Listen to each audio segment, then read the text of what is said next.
In 1971, a Mennonite schoolteacher in Lancaster County, Pennsylvania, pinned a handwritten recipe card to the kitchen wall above her wood stove. She cooked for 30 years without a microwave, a food processor, or a single appliance that required a plug. Her bread rose by the stove. Her butter came from a churn in the cellar. Number 14 on this list is the reason her pie crusts were better than anything you have ever tasted from a bakery. Number 7 turned the last vegetables of summer into a jar of flavor that lasted until spring. Number 3 is the reason Amish kitchens smell the way they do. These 25 secrets were passed from mother to daughter at kitchen tables where the flour was still on the counter. Hit that subscribe button. Here are 25 genius Amish cooking secrets every senior should know. Number 25. Salt-rising bread. This was the bread Amish grandmothers made before commercial yeast existed in packets on grocery store shelves. Instead of yeast, they used a starter made from cornmeal, salt, and warm milk left to ferment overnight near the wood stove. The bacteria in the cornmeal produced gas that lifted the dough over 12 to 14 hours. The result was a bread with a dense, fine crumb and a faintly tangy smell that old-timers in Holmes County, Ohio, still describe as the smell of their childhood. You could not rush it, you could not skip the overnight rise. The bread demanded its own schedule, and in return, it gave you something no bakery loaf could match. Modern bread relies on speed. This bread relied on time, and time was the one ingredient Amish kitchens never ran short of. Number 24. Cast iron seasoning with lard. Every Amish kitchen had at least one cast iron skillet that was older than the woman using it. The seasoning was not a coating you could buy. It was built over decades, layer by layer, meal after meal. The secret was lard, not vegetable oil, not cooking spray. Rendered lard from the family pig, rubbed thin across the surface after every wash and heated until it bonded to the iron. Amish women never used soap on their cast iron. They scraped it clean with a flat spatula, wiped it with a damp cloth, then rubbed a fingertip of lard across the cooking surface while the pan was still warm. Cornbread slid out clean every time. Eggs did not stick. The pan was the most valuable tool in the kitchen because it carried the flavor of every meal that had come before. Number 23, meadow tea. If you grew up anywhere near Amish country, you know this drink. It was not tea from a box. It was tea made from fresh mint pulled straight from the garden, the long stems of spearmint that grew wild along fence rows and creek banks across Lancaster and Holmes counties. An Amish woman would gather a thick handful, push it into a pot of boiling water, add sugar, and let it steep for hours. Served cold over ice, it was the only beverage besides water that appeared on most Amish tables during the warm months. No packaging, no expiration date, just mint and water and sugar. The flavor was sharper and cleaner than anything from a tea bag because dried mint loses its oils. The Amish knew that. They picked it fresh every morning and brewed it by the gallon. Number 22, egg noodle drying on chair backs. Amish egg noodles were not the thin, brittle things you find in a cellophane bag at the grocery store. They were thick, golden ribbons made from flour, eggs, and a pinch of salt, rolled out by hand on a floured kitchen table and cut into wide strips. Then the noodles were draped over the backs of wooden kitchen chairs, across broomsticks balanced between two counters, and over porch railings on warm days. They dried for hours in the open air, losing just enough moisture to hold their shape. When you dropped them into a pot of chicken broth, they puffed up soft and tender, absorbing the flavor of the stock as they cooked. These noodles were the backbone of Pennsylvania Dutch chicken pot pie, a dish that has almost nothing in common with the frozen pot pies in your supermarket. Number 21, apple butter in a copper kettle. Every autumn across Lancaster County, Amish communities gathered for apple butter boils. A massive copper kettle was set over an open fire in the yard. Bushels of apples, peeled and cored by a group of women the night before, were dumped in with cider, sugar, and cinnamon. Then someone stirred. For 8 hours. The long wooden paddle never stopped moving because if the apple butter scorched on the bottom, the entire batch was ruined. Children took turns. Grandmothers supervised. By evening, the mixture had cooked down into a thick, dark spread that tasted nothing like the pale jars in the grocery store. It was deep and smoky from the open fire, and it lasted in sealed jars through the entire winter. The secret was not the recipe. It was the copper kettle and the 8 hours of stirring that no modern shortcut could replicate. Number 20. Root cellar temperature zones. Amish families without refrigeration kept food fresh for months using a room most modern homes do not have. The root cellar was dug into a hillside, where the earth maintained a temperature between 32 and 40 degrees through winter. But the real genius was the organization. Potatoes went on the floor, in the coldest and most humid area. Apples went on shelves higher up, because apples stored too cold turned mealy. Onions hung from the ceiling in mesh bags because they needed air circulation, or they rotted. Squash sat on straw-lined shelves near the ceiling, because squash needed 50 degrees and low humidity. Every vegetable had a place. Every fruit had a shelf. And the arrangement was not random. It was science passed down through generations of farming families who could not afford to lose a single potato to spoilage. Number 19. Chow chow relish. This was the condiment that appeared on every Amish table from September through March, and it solved a problem every gardener faces at the end of summer. The last green tomatoes, the final handful of beans, the cauliflower that did not quite make it to full size. All of it went into chow chow. An Amish woman would chop everything into small pieces, pour a hot brine of vinegar, sugar, mustard seed, and celery seed over the top, and pack the jars while the kitchen windows fogged from the steam. The result was a sweet and tangy relish that tasted different every year because the vegetables were never exactly the same twice. Chow chow turned waste into something worth putting on the table. Here is what most people do not understand about Amish cooking. It was not a cuisine. It was an economy. Every recipe on this list exists because someone refused to let food go to waste. The chow chow jar was not a side dish. It was a philosophy.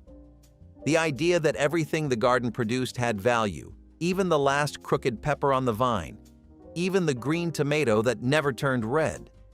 Amish kitchens did not have garbage disposals because they did not produce garbage. Everything was eaten, preserved, composted, or fed to the animals. Nothing left the cycle. For a senior who grew up in a house where the trash can was nearly empty after supper, that memory is not nostalgia. It is a standard that modern kitchens have quietly abandoned. Number 18. Friendship Bread Starter. In Amish communities across Pennsylvania and Ohio, a small jar of sourdough starter was one of the most meaningful gifts a woman could give her neighbor. The starter was a mixture of flour, sugar, milk, and a pinch of yeast that fermented over 10 days on the kitchen counter. Each day, the woman stirred it with a wooden spoon. On the 10th day, she divided it into portions, kept one for herself, and gave the rest away with handwritten instructions. The bread that came from this starter was soft, slightly sweet, and laced with cinnamon. But the recipe was almost beside the point. The act of sharing was the real tradition. It connected households. It gave women a reason to knock on a neighbor's door. For a senior living alone, receiving a jar of Friendship Bread Starter meant someone was thinking of you. That jar was not just flour and milk, it was an invitation to stay connected. Number 17. Red beet pickled eggs. In every Amish farmhouse cold cellar, there was a jar of eggs sitting in dark purple brine. Hard-boiled eggs were peeled and placed into a jar with sliced pickled beets, vinegar, sugar, and a few whole cloves. Over 2 or 3 days, the brine turned the egg whites a deep magenta all the way through. They tasted faintly sweet, faintly tangy, and unmistakably Amish. For a senior, red beet eggs were the perfect protein that required no cooking on the day you ate them. You made a batch on Monday and pulled eggs from the jar all week. No reheating, no standing at the stove. The cloves were the secret. Most modern recipes leave them out, and the result tastes flat. The old Amish women knew that 3 or 4 whole cloves in the brine changed everything. Number 16. Wood stove heat zone cooking. An Amish woman cooking on a wood-burning stove did not have temperature dials. She had zones. The area directly above the firebox was the hottest, reaching temperatures high enough to sear meat and boil water in minutes. The far side of the stovetop was barely warm, suitable for keeping a pot of soup at a gentle simmer for hours. An experienced cook used all of these zones simultaneously. She would brown onions over the firebox, slide the pan to the center for a steady cook, then move it to the far edge to hold. Pies went on the hot side of the oven first to set the crust, then slid to the cooler side to finish without burning. There were no timers. She tested bread by holding her hand inside the oven and counting seconds. 3 seconds meant the oven was hot enough for biscuits. 5 seconds meant it was right for a slow roast. That knowledge lived in her hands, not in a manual. Number 15, sauerkraut fermentation in a crock. Every autumn, Amish families shredded heads of cabbage by the dozen, salted them, and packed them tightly into large stoneware crocks. The ratio was simple: 3 tablespoons of salt for every 5 pounds of cabbage. The salt drew moisture from the shredded leaves, creating a natural brine that submerged the cabbage without adding any water. A plate was placed on top, weighted down with a clean stone, and the crock was left in a cool corner for 2 to 4 weeks. The bacteria already present on the cabbage converted the sugars into lactic acid, preserving the cabbage and producing that sharp, tangy flavor that defined Pennsylvania Dutch cooking. No vinegar, no starter culture, just cabbage, salt, and thyme. For a senior, traditionally fermented sauerkraut provided probiotics that modern science is only now beginning to understand. Number 14, scrapple from scratch. This was the dish that separated the Amish kitchen from every other kitchen in America. After a family butchered a pig in late autumn, the head, liver, heart, and every scrap that did not go into roasts was simmered until the meat fell apart. The broth was strained, the meat chopped fine, and then cornmeal and buckwheat flour were stirred in with sage, thyme, salt, and pepper until the mixture thickened into a dense porridge. It was poured into loaf pans, cooled until firm, and sliced thin for frying.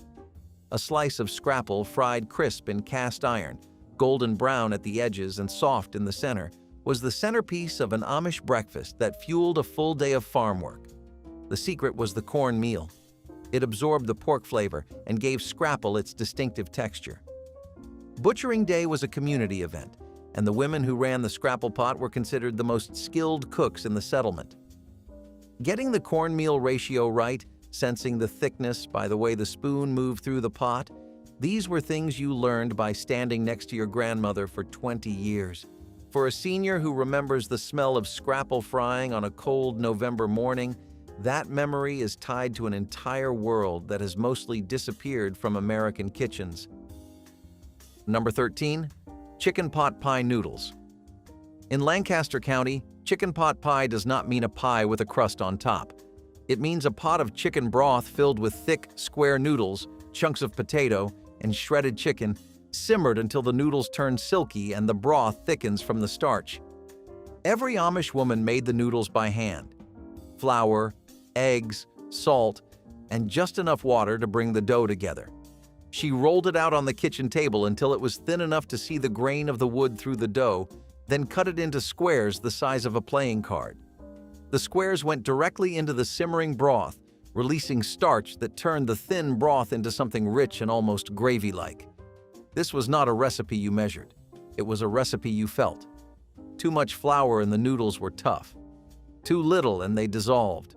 The right dough had a specific give under your fingers that no written instruction could convey. Amish grandmothers in Lancaster taught their daughters by placing their hands on the dough and saying, "That is how it should feel." That tactile knowledge, passed through touch rather than words, was the real cooking secret. Modern recipes give you cups and tablespoons. Amish recipes gave you the pressure of a grandmother's hand on yours. That is the part cookbooks cannot preserve. The pot pie tasted like home because the noodles were made by someone who learned at that same table, rolling dough on the same surface, using the same rolling pin, hearing the same words. The flavor was inseparable from the memory. And for a senior who remembers standing on a step stool to reach the counter while her grandmother rolled noodles beside her, Making chicken pot pie is not cooking. It is returning to a kitchen that still exists somewhere behind the eyes. Number 12. Springhouse dairy cooling. Before refrigeration, Amish families built small stone structures over natural springs on their property. Cold water flowed continuously through a shallow channel inside, and crocks of milk, butter, cream, and cheese were placed directly in the water. The constant temperature of the spring, around 50 to 55 degrees year-round, kept dairy products fresh for days without ice or electricity. Butter stayed firm, milk stayed sweet, cream rose to the top undisturbed. For an Amish family milking cows twice a day, the springhouse was as essential as the barn. Seniors who grew up with a springhouse remember the sound of water running over stone and the chill of reaching into the channel to pull out a crock of butter on a summer morning. That memory is older than any refrigerator in America. Number 11. Butter churning by hand. The Amish did not buy butter, they made it. Cream was skimmed from fresh milk that had been sitting overnight in a cool springhouse, poured into a wooden churn, and worked by hand until the fat separated from the buttermilk. The process took 20 to 45 minutes, and the woman doing it could feel the exact moment the butter formed, a sudden heaviness in the paddle, a change in the sound. She drained off the buttermilk, which was saved for baking, then washed the butter in cold water until every trace of milk was gone. A pinch of salt worked in. Then the butter was pressed into molds and stored in the springhouse.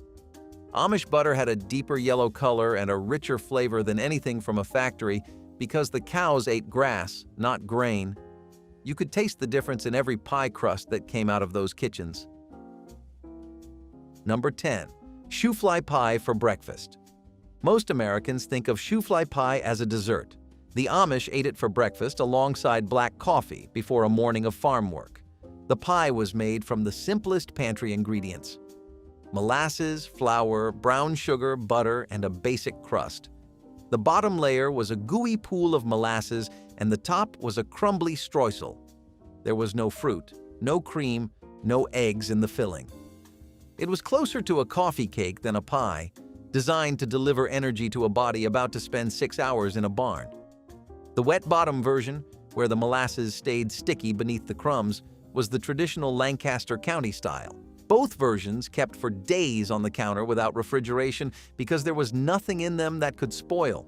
For a senior, shoofly pie with coffee in the morning is not an indulgence. It is a tradition that connects breakfast to a way of life where the first meal was fuel, not decoration. Number 9. Lard rendering and storing. In Amish kitchens, lard was not a dirty word. It was the primary cooking fat for everything from frying eggs to making pie crusts. The best lard came from rendering it yourself. After butchering, the leaf fat from around the kidneys of the pig was cut into small pieces and heated slowly over low fire for hours. As the fat melted, it was ladled through cheesecloth into clean jars. The rendered lard was pure white, nearly odorless, and had a higher smoke point than butter. The leftover crispy bits, called cracklings, were salted and eaten as a snack or mixed into cornbread. Jars of lard stored in the cellar stayed fresh for months. Pie crusts made with lard were flakier than anything butter alone could produce. The lard was not a compromise. It was the standard that everything else was measured against.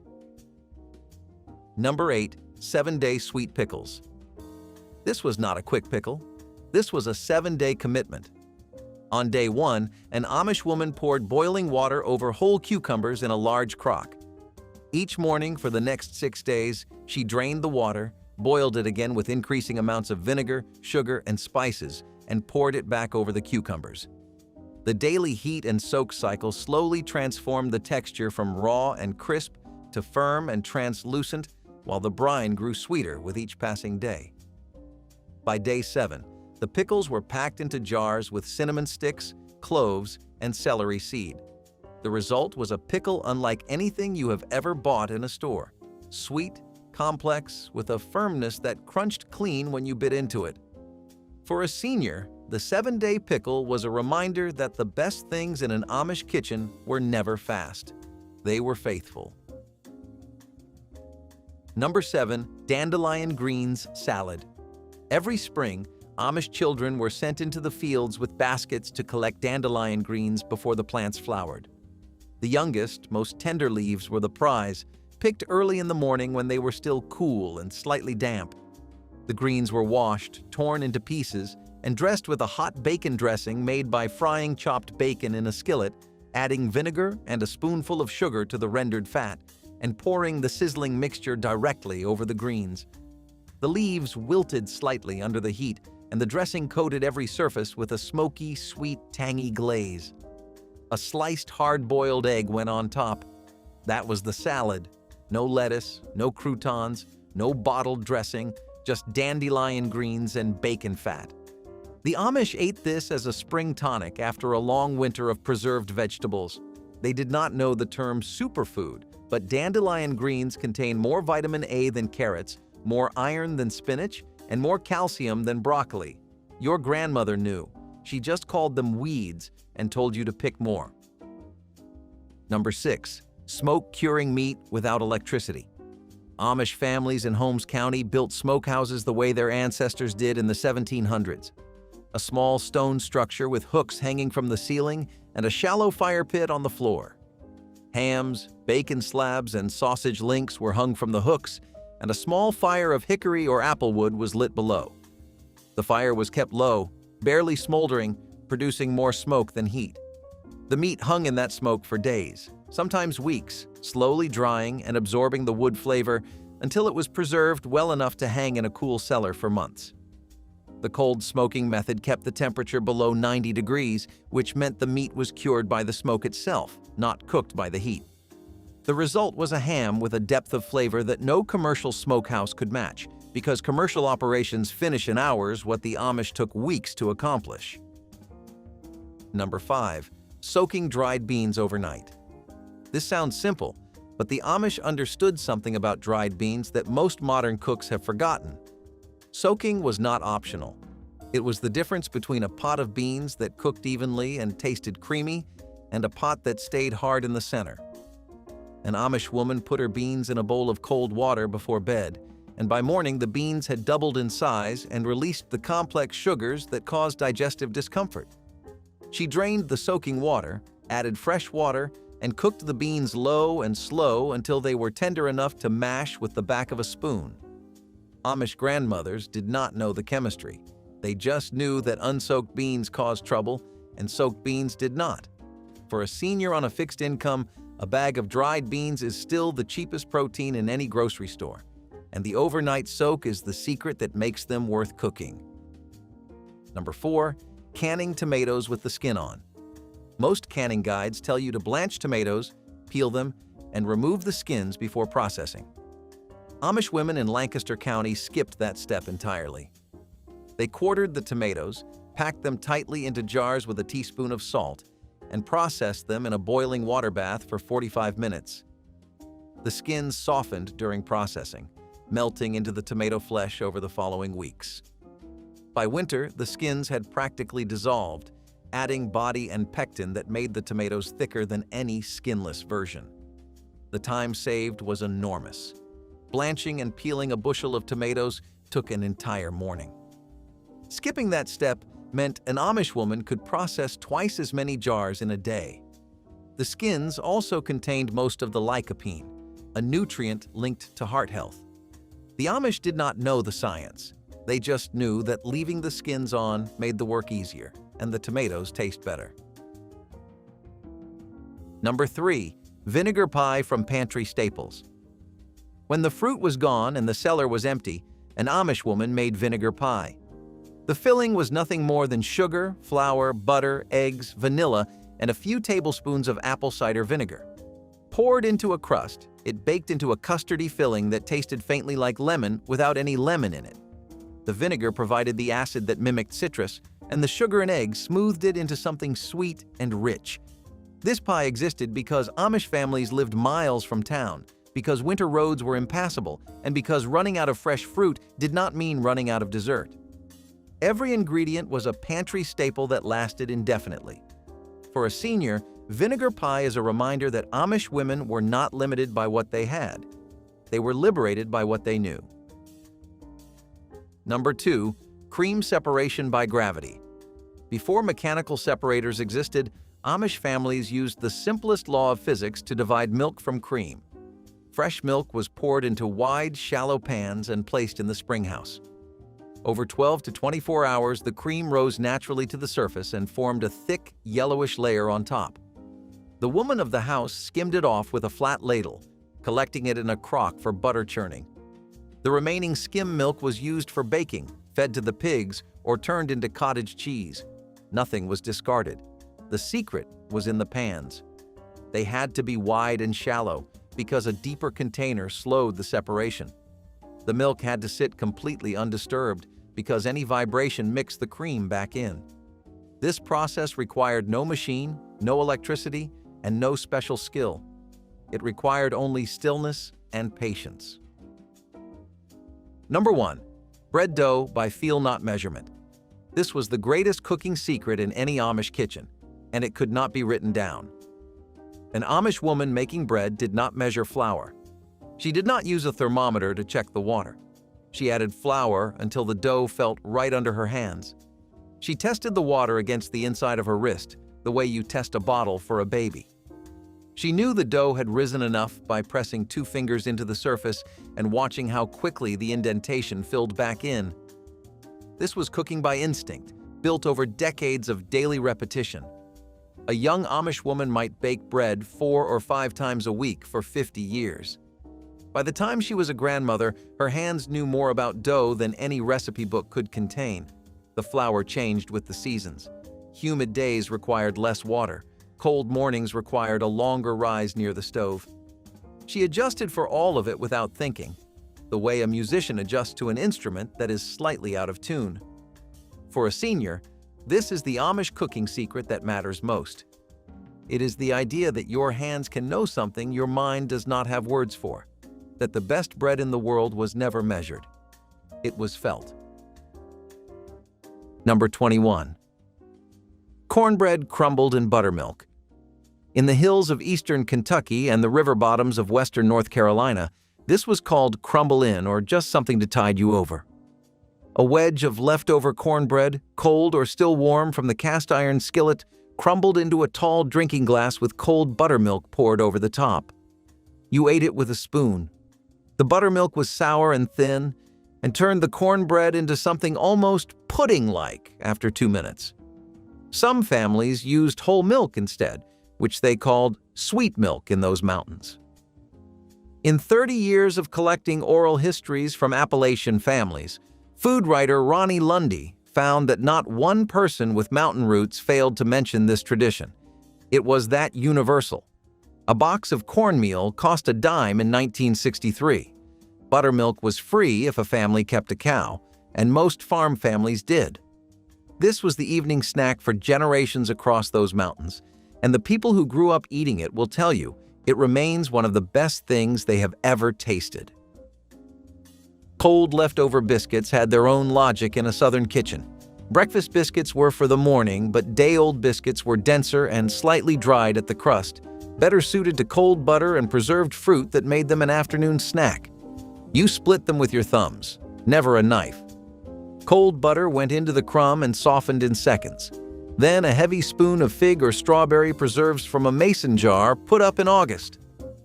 Across the South and into Appalachia, biscuit making was the skill that separated a real cook from someone who could just follow directions. You learned by feel, by the look of the dough, by how it pulled from the bowl. The preserves came from fruit grown close by or given as a gift. Both skills, the biscuit and the put-up fruit, began leaving kitchens in the 1980s as convenience baking and store-bought jam made the from-scratch versions feel unnecessary. They were not unnecessary. But years before any hillbilly snack came wrapped in cellophane, your grandmother was already in the garden eating tomatoes off the vine with a pocket knife and a salt shaker from her apron pocket. Sun-warmed tomatoes halved over the palm, salted directly on the red flesh. No kitchen, no dishes. The salt drew out the juice immediately. You ate fast, standing between the rows, the warm liquid running down your wrist. Appalachian families grew open-pollinated varieties passed from neighbor to neighbor for generations, softer, thinner-skinned, more acidic than anything bred for shipping. The tomato bled when you cut it. The salt shaker was always in her apron. When she stopped going to the garden herself, nobody thought to put one in their pocket before walking out there. 3:30 in the afternoon, the screen door banging shut, and there they were.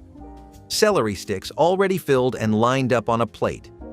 Ants on a log needed no oven, no stove, and no supervision beyond a mother with 10 minutes and a jar of peanut butter. You spread it thick into the groove of each celery stalk, then pressed raisins in one by one until they looked like insects marching in a line. It showed up in home economics classes by the 1960s and became an after-school staple through the next decade. Some mothers used cream cheese instead. A few let their kids assemble their own, which guaranteed twice as many raisins ended up in mouths as on the celery. The crunch, the salt, the sweetness. It was the kind of snack that made you feel like somebody had thought about you before you walked through the door. Number 15. Dandelion greens with vinegar and bacon grease. In April and May, the front yards of rural families across Appalachia became a free food source. The young dandelion greens, picked before they flowered, the older ones turned too bitter, got washed and dressed in a skillet with hot bacon grease and a splash of apple cider vinegar, sometimes with a little sugar to balance the acid. In 1937, the USDA published a bulletin recommending dandelion greens for low-income households, calling them among the most nutrient-rich wild plants available. Your grandmothers had understood this for generations before any government publication said so. A woman in Mingo County, West Virginia, described going out to pick greens with her mother in the 1940s and continuing the tradition into the 1960s, not because times were hard, but because that was what spring tasted like, free and in season and better than most things your family could have bought. Wonder Bread pinwheels required a rolling pin, a refrigerator, and patience, which is why they felt like an achievement when you got them right. You pressed the rolling pin across a fresh slice until it was almost paper thin, spread it to the edges with cream cheese or thin sliced ham, rolled it tight from one end, and refrigerated it for 20 minutes. Then out, sliced on a diagonal, each round holding its shape. Wonder Bread, introduced by the Taggart Baking Company of Indianapolis in 1921, was specifically engineered soft enough to compress without tearing. The softness critics mocked was the entire structural point. Whole wheat wouldn't roll. Sourdough shattered. The pinwheel was one of the few things a child in the 1980s could make from scratch that looked like party food.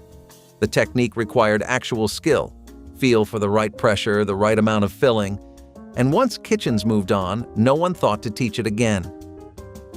A moon pie and an RC Cola carried a price and a history.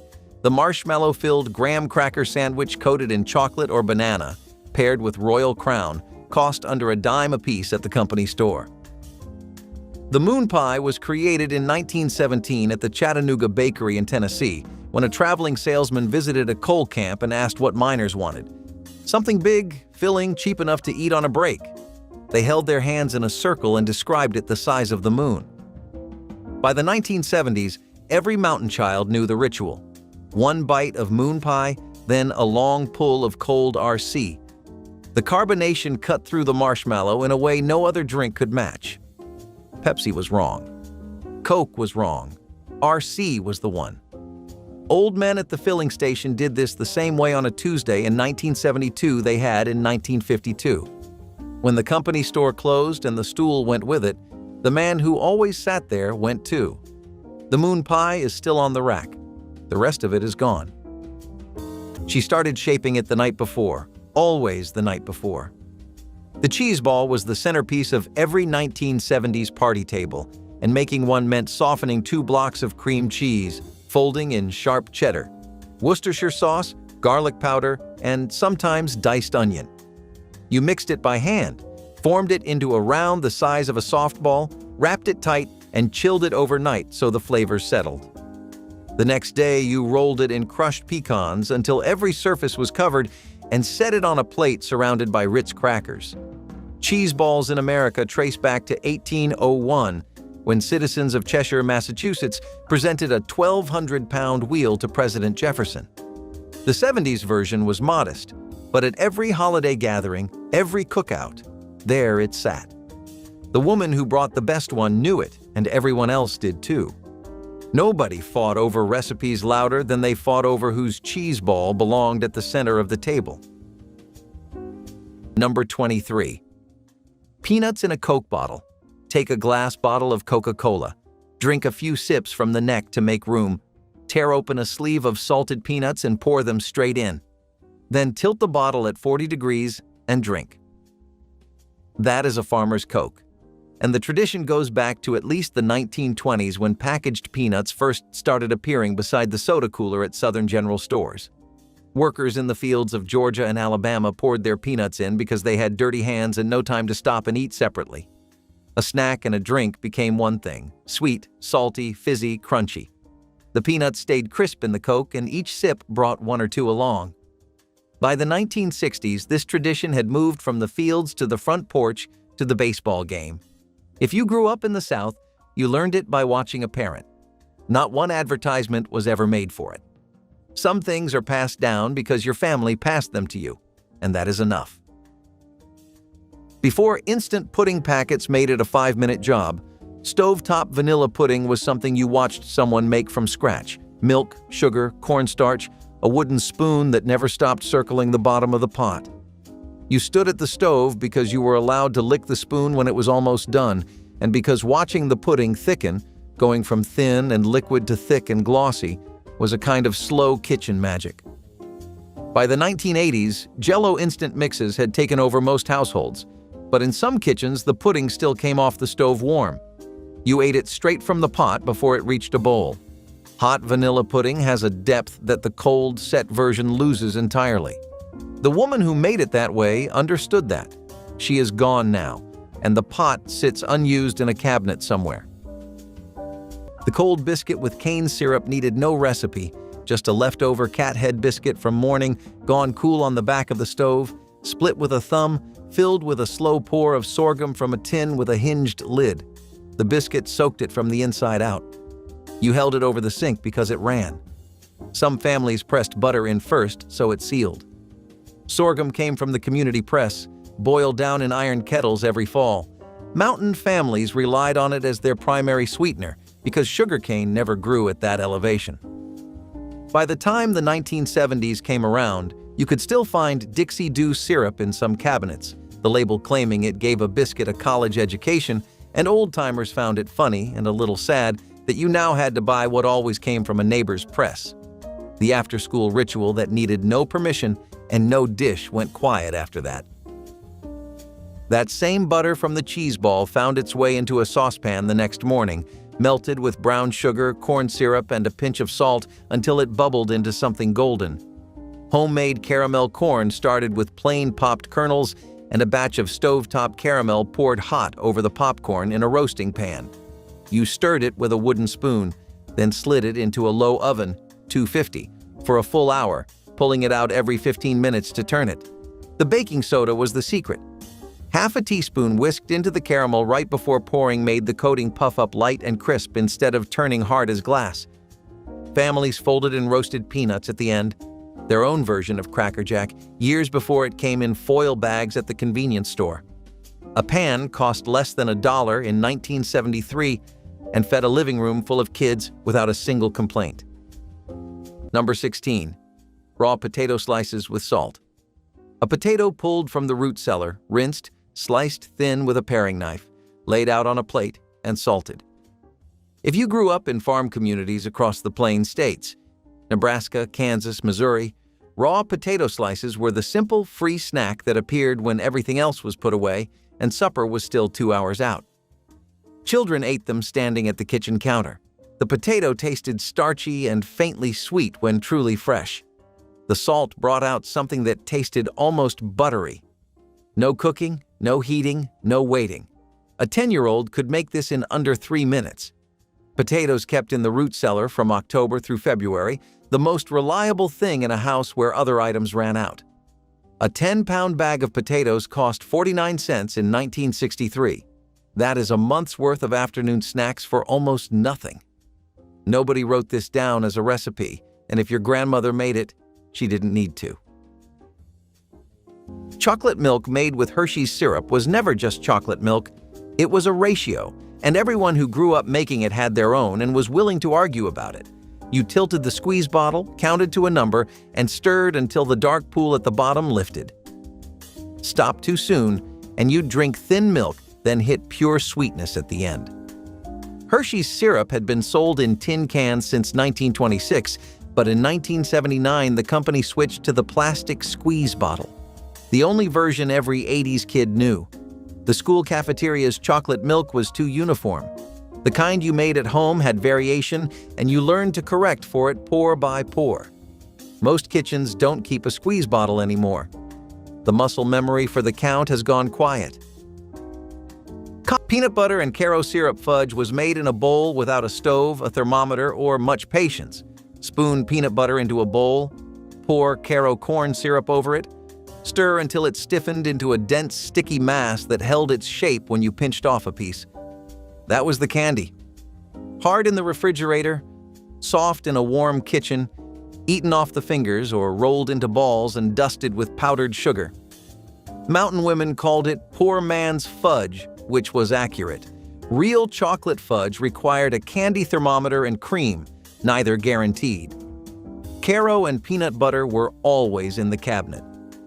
Corn syrup had been a staple in Appalachian kitchens since the early 20th century when cane sugar was too expensive and peanuts from the Piedmont lowlands made peanut butter an affordable staple. Two cheap ingredients, one snack better than anything fancy. The women who made it never measured. You could not get it right if you measured. The first kernel hit the oil and you counted. 1, 2, 3. Then the rest followed like a drum roll under a heavy lid. Stovetop popcorn was the sound of a Friday night, made in a deep pot with a few tablespoons of vegetable oil and a quarter cup of yellow kernels shaken hard over a gas flame until the popping slowed to silence. You learned the timing by ear. Too soon, and half the kernels sat unpopped. Too late, and the whole batch scorched. The finish came after. A full stick of melted butter poured slow while you shook the bowl, then enough salt to make your fingers white. Before Orville Redenbacher introduced his gourmet kernels in 1970, this was the only way popcorn happened in most homes. The heavy pot, the oil, the shaking, 5 minutes, almost nothing spent. Kids today will never know what it sounded like to stand in that kitchen, waiting for the last pop. Number 24. Bread, butter, and sugar. White bread, a thin layer of butter, a sprinkle of white sugar pressed between the two halves. That was the whole recipe. If you grew up across rural Ohio, Indiana, and Missouri, grew up believing this was a real treat. The butter kept the sugar anchored. The bread went soft in the hand if held too long, and it had to be eaten fast or the sugar started shifting loose. In 1960, a loaf of white bread cost 20 cents. A 5-pound bag of sugar cost 38 cents. For a family of 5 with no snack money, that sugar sandwich cost less than a penny per child. Mothers didn't call it poverty food. Your mother called it a snack, and that was that. Decades later, grandmothers still make these for grandchildren without thinking much about where the tradition came from. Some things stay because they are simple and they work. Cream cheese on date nut bread was a snack that belonged to grandmothers' kitchens and church bazaars, the kind of place where the bread came wrapped in wax paper and sat on the counter all week. Date nut bread, dense and dark with the sweetness of medjool dates and the crunch of pressed walnuts, was sold in small cylindrical loaves through the 1960s and 70s. You spread Philadelphia cream cheese on those rounds the way you'd spread it on a bagel, only thicker. Philadelphia cream cheese had been produced since 1872, originally made in Chester, New York by dairyman William Lawrence, and by the 1980s it was the default American spread for anything needing richness without effort. The cream cheese against the sweet, heavy date crumb created something far more considered than it was. By the 1980s, date nut bread had started its long disappearance from bakery shelves, pushed out by muffins and convenience loaves. The grandmother who kept it stopped buying it when it became hard to find, and then she was gone too. Honeysuckle grew along every fence line and ditch bank in Appalachia, and any mountain child knew the exact method. Pinch the green base between two fingers, pull the stamen through slowly from the bottom until the tiny, clear bead of nectar appeared at the tip. Touch it to your tongue. 1 drop. Pure concentrated sweetness, unlike anything sold. You worked the vine for 10 minutes for a tablespoon total, and it was worth every minute. Japanese honeysuckle spread through the South and Appalachian mountains so thoroughly it was classified as invasive. But to mountain children, it was just the free snack on every fence all summer, requiring only patience and the knowledge of how to pull the stamen without losing the drop. Nobody taught it formally. You watched an older child once, and the motion transferred completely. Your grandmother could strip a vine faster than any child, her fingers recalling 60 years of practice. The vine still grows on those same fence lines. Nobody works it for nectar anymore. Before there were bags of it on every shelf, Chex Party Mix was something you made at home, and every household had a version that was fiercely different from everyone else's. The base was always the same: rice and wheat Chex tossed with pretzel sticks and mixed nuts in a roasting pan. Then came the coating: melted butter, Worcestershire sauce, garlic salt, and onion powder stirred until the kitchen smelled sharp and warm. You baked it at 250 degrees, stirring every 15 minutes for almost an hour.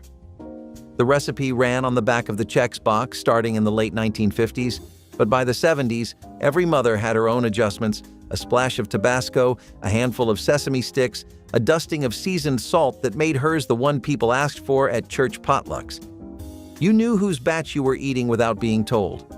Nobody makes it from scratch anymore. The bags are easier, but they don't smell like her kitchen did.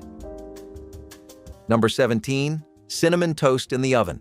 White bread, buttered, dusted with cinnamon and sugar, slipped under the broiler or set flat in a low oven until the edges turned brown and the sugar formed a thin, crackling crust.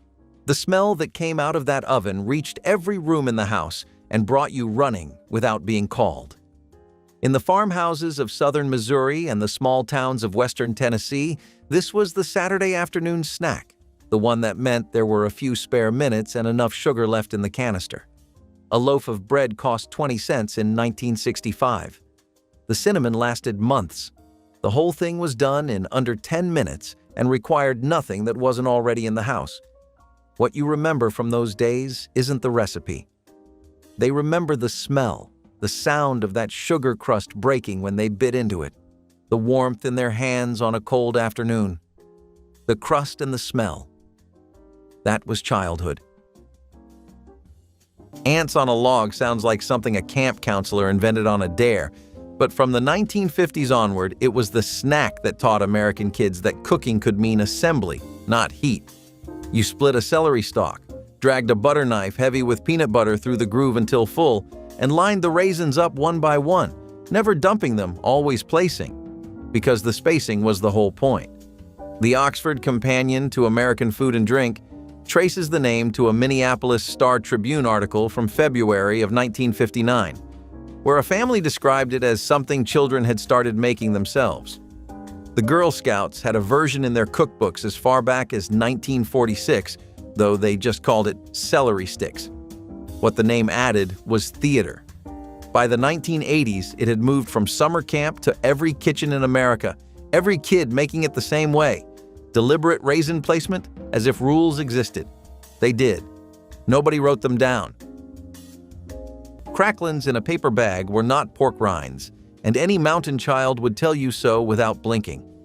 Real cracklins came from hog butchering day, the skin and fat layer cut into squares, dropped into a boiling lard kettle, and cooked until they puffed and turned golden, the outer shell shattering when you bit through to a chewy, fatty center that tasted like concentrated smokehouse and fire. Shaken in a paper bag with salt while still hot, eaten by the handful while the kettle was still going. There was no second batch, only what came off that hog that day in that yard. The Cherokee in Appalachia had long rendered animal fat as both food and medicine, and European settlers adopted the total use butchering practice. Fat became lard, Skin became cracklins, bones became broth. Store-bought pork rinds are puffed with air and dusted with powder.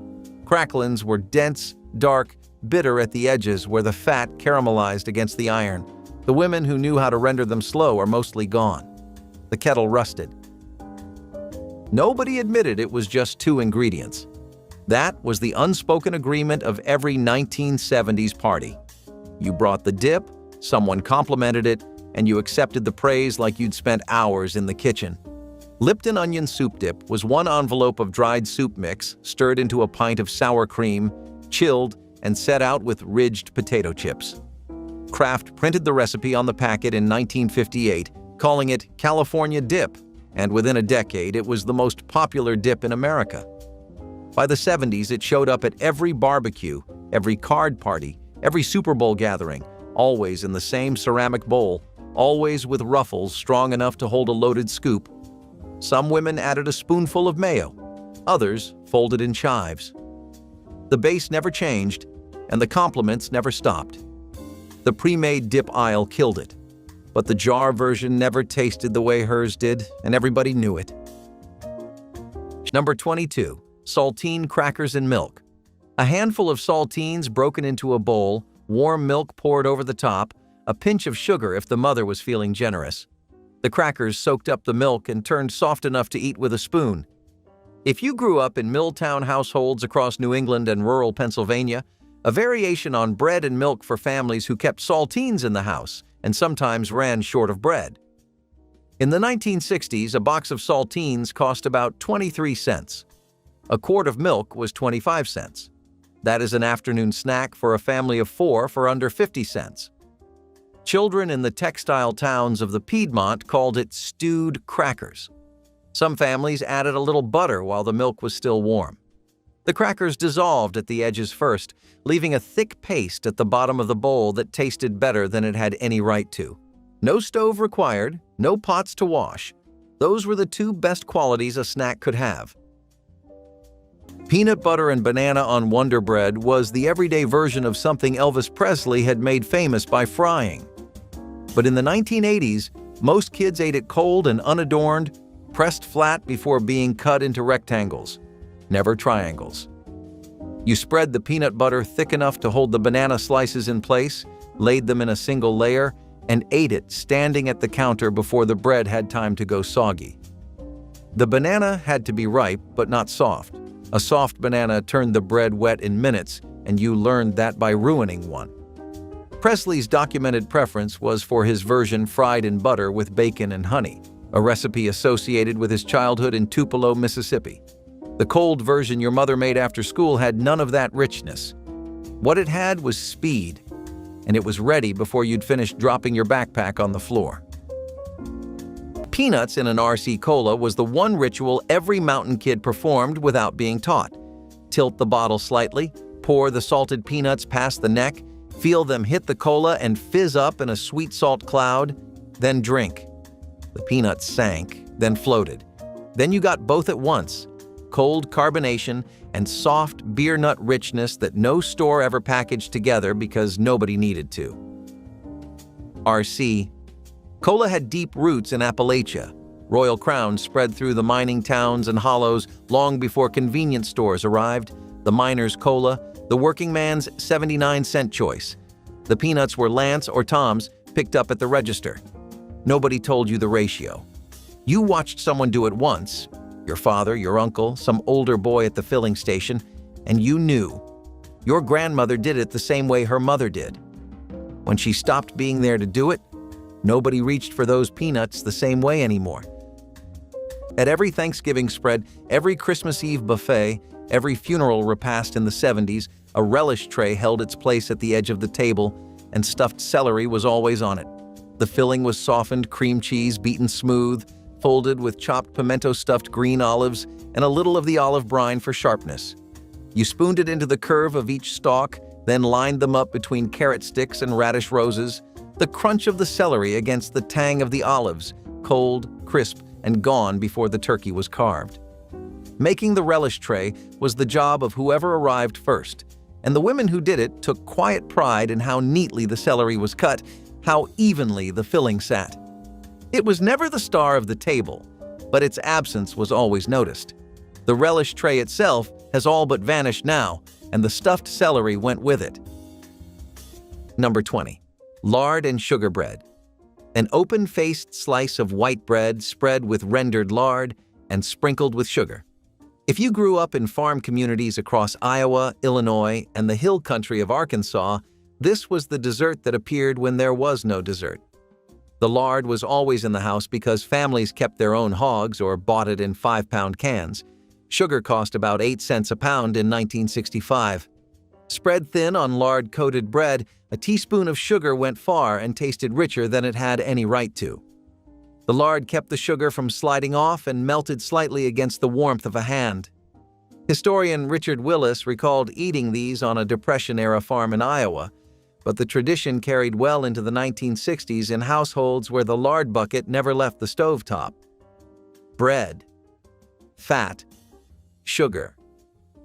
Your mother and grandmother both knew that was enough to get a child from 3 in the afternoon to supper time without complaint. Pizza toast on white bread was what every American kid made in the years before bagel bites, and it was better in every way that mattered. You spread contadina or Hunt's tomato paste, not pizza sauce, not marinara, but the concentrated paste from the small can, across a slice of white bread, covered it with shredded mozzarella, and slid it under the broiler. 4 minutes watching. The cheese went from white to spotted to pulling away at the corners, and when it browned at the edges while still soft in the center, it was ready. Bagel Bites launched in 1985, created by 2 brothers in Hallandale, Florida, and within a few years became the commercial standard for after-school pizza snacking.